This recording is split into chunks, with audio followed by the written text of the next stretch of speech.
In the summer of 1969, the world witnessed a brief but intense conflict between two Central American neighbors, El Salvador and Honduras. Lasting just over 4 days, this clash became infamously known as the Football War. While football matches triggered the fighting, the real causes ran far deeper, rooted in long-standing social, economic, and demographic tensions. El Salvador, small and densely populated, struggled in the mid-20th century with rapid population growth and limited land. In search of opportunity, over 300,000 Salvadorans migrated to Honduras, a larger, less populated nation with vast farmland. But resentment grew. Many Salvadorans settled without legal titles, clashing with local peasants and landowners. In 1967, Honduras enacted Decree 170, allowing authorities to reclaim land from undocumented settlers. Most of these were Salvadorans. Evictions followed, often violent. Border tensions escalated. El Salvador accused Honduras of human rights abuses. Honduras defended its sovereignty. The diplomatic atmosphere turned toxic. Then came the 1970 World Cup qualifiers.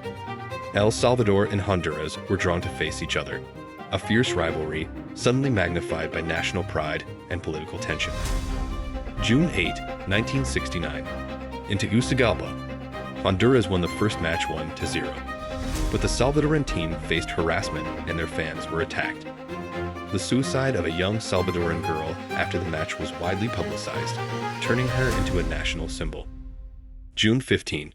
The second leg in San Salvador saw Honduras crushed 3-0. But again, violence erupted. The Honduran team was harassed, and following the match, attacks on civilians escalated in both countries.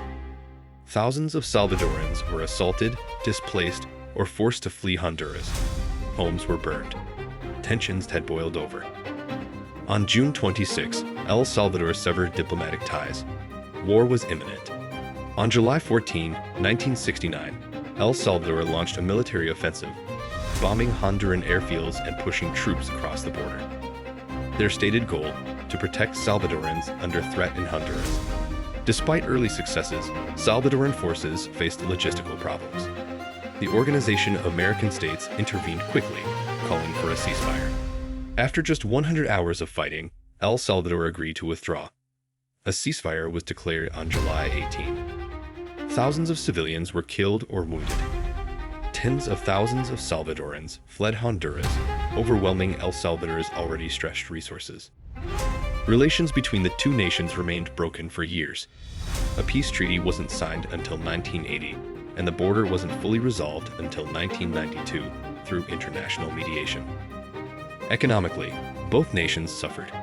Social tensions worsened, especially in El Salvador, which would descend into civil war in the 1980s. The football war wasn't truly about football. The matches were merely a flashpoint, a highly emotional trigger for deeper, unresolved tensions, land inequality, migration pressure, and nationalism. It remains a powerful reminder: when a society is already fragile, even a game can ignite a war.